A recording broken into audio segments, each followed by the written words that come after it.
Hi everybody, I'm Doc Shocker, and welcome to what is probably going to be a more long play series of Deathstate, a game I did, well, about a week ago. But we're going to start on a new save, that way we can all get up to date on the story, because it's been actually quite a while since I've actually reviewed it. I think something to do with Miskatonic University and the Dreamlands, but let's find out together, shall we? 3 weeks ago, Professor Eilenberg went missing at Miskatonic University campus. He was my mentor. Yesterday I received a cryptic message from him asking me to meet him at the library. Could he have returned? In his message he mentioned something strange about his research on the Deathstate. I must find him. My God, this light, what's happening to me?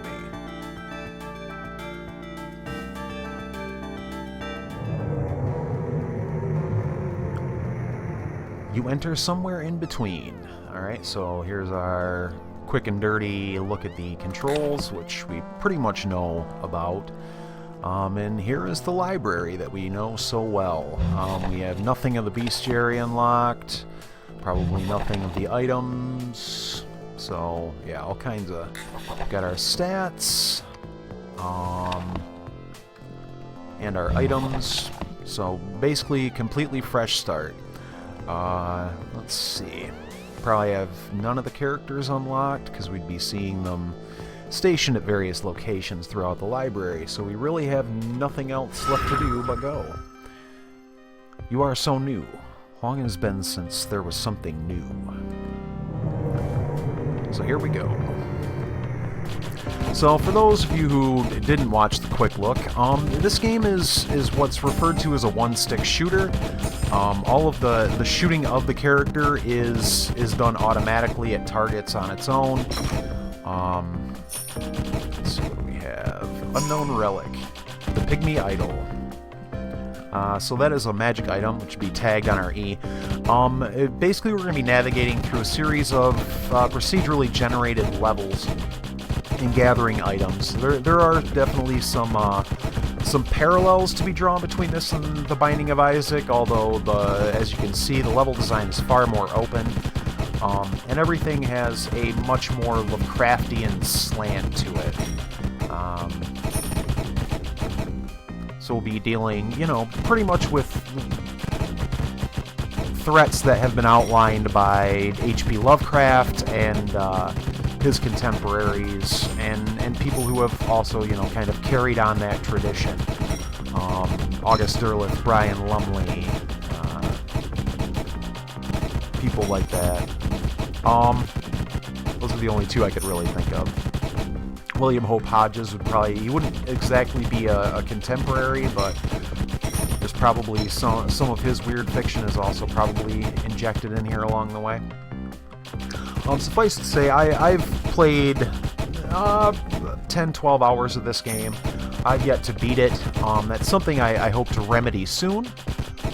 But, you know, basically, I plan on bringing you along for the ride one way or the other.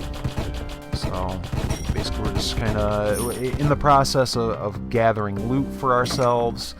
Of course, these red vessels are our health. If we see blue vessels, they will be magic to fuel our special abilities. Looks like that's some manner of fear spell. We have abilities that are characteristic of each of the individual characters, as well as pickups along the way, which would be the equivalent of spacebar items and passives. You have organs that you can ingest from enemies that will give you passive stat increases. You will find weapons and tomes, which will alter the way that our bullets behave through the course of the game. I think that generally covers everything that'll kind of be available to us. It should also be noted that we can only carry one relic, one magical relic, active relic, and two passives, a weapon and a tome. So, you know, basically we'll be having to kind of equip them and test them out, see if they're going to kind of fit with what we've got going on. But we can add elemental effects to our bullets, convert them into weapons, all manner of good stuff. There's our first level. Typically every level is on a timer. If you kind of dawdle too long, it will, similar to, say, Spelunky, kind of summon a ghost with which you'll have to escape. I'm pretty sure you can't kill it. There's also shops. They are a random spawn. Sometimes he has gambling for treasure chests. Sometimes he sells potions, items, tomes, the whole shebang.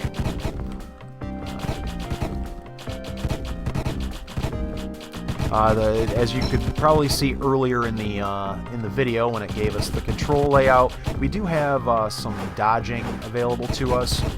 In the early stages, they're slightly less important. I mean, we can typically navigate around bullets by simply moving. Let's see, we've got our Lamarck, the cubic mystery box. Can't remember what it does. Let's find out. It's another bullety thing. I think our fear effect is probably going to serve us a little better currently, so we're going to ride with that for the time being. If possible, I'd like to get enough gold to purchase that sword.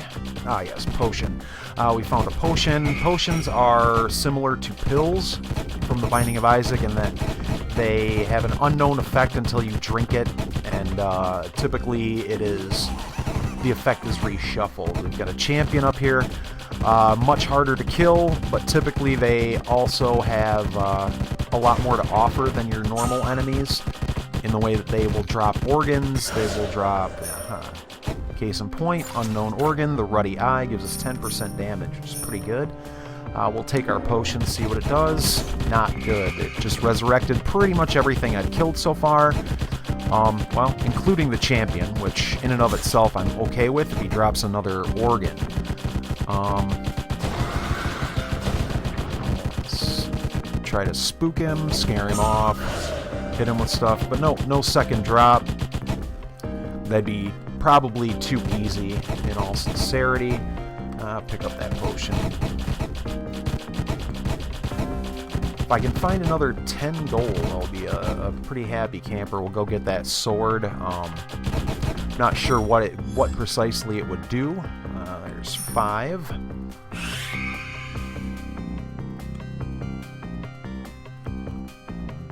Do a quick scan of our floor here. See if there's anything that we may have inadvertently missed in order to get that, but it doesn't appear to be the case. I'd say this is actually quite a small level, but with the last update to the game they may have changed it. I just seem to recall the levels being considerably larger while I was playing it previously. We'll travel down to our 3rd level. You can see every level generally introduces 1 or 2 new enemies for us to have to learn the patterns of, or at least be aware of. Another idol. The 3 gem idol causes an explosion, bring pain. Maybe we'll...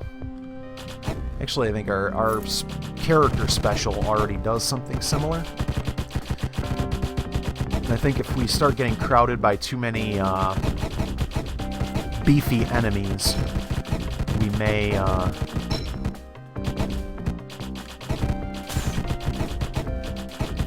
actually be served better by scaring our enemies away, give ourselves some breathing room. So we'll stick with our current idol. Oh, there's our money. Alright, we've got another one, so we'll pop it.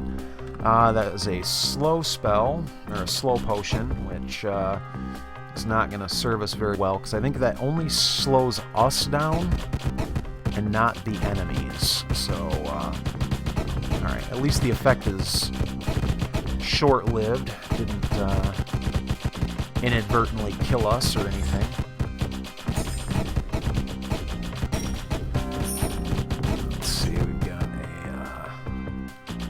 I can perform a rite of sanctification. Let's see what that does. The Master's Seal has been weakened. Not entirely sure what that does in the long term.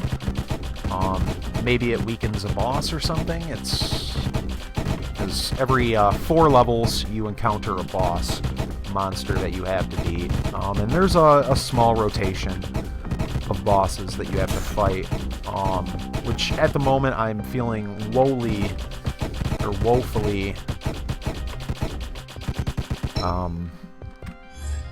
unable to probably beat a boss. Woefully inadequate. But just simply we haven't really found any substantial upgrades in the way of tomes or weapons. We've got a champion there. That's always a good opportunity, as well as an undead king.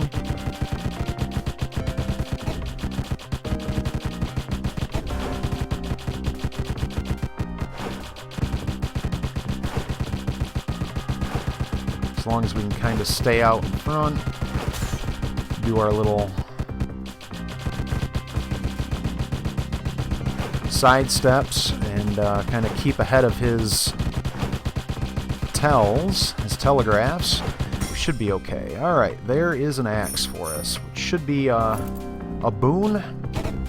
Bullets are impactful, fire in bursts, do more damage. So as you can see, it's sacrificed a lot of our overall damage, but we've traded it for some knockback and one-shotting some enemies. That is the scatter bomb champions are not ones that I typically enjoy very much, so we need to play this at range quite well. But yeah, we melted him far quicker than I had expected for not the greatest payout.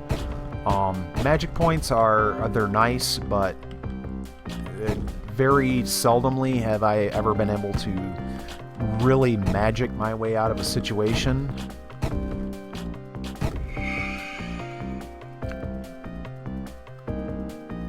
Unless I'm sure there's probably some method of healing, but I don't ever remember coming across them. Got him. If he were to drop some health.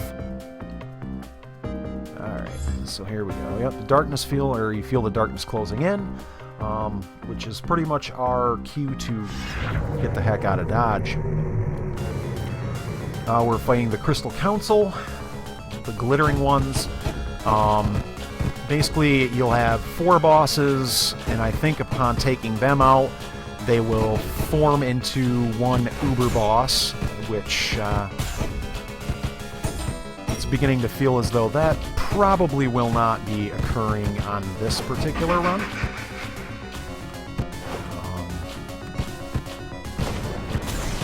And there's that. Your spirit returns to your body. Our score is 1019. We've unlocked library secrets. We've unlocked Scar. We've unlocked the Oblet mystery box.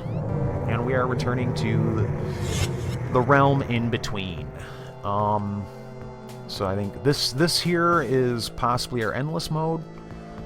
Portal matrix, yeah, we can change our difficulty. And we have also unlocked a character for ourselves. Scar brings explosion, or causes explosions, brings pain. But I think that will be enough for this episode of Deathstate. If you've enjoyed the video, please be sure to press the like button down below. If you have any comments, questions, or critiques, be sure to press the like or leave those in the comments section below. Sorry, I'm getting ahead of myself. I'd love to hear from you guys. With that, this has been Deathstate. I'm Doc Shocker. You've been great. Happy gaming.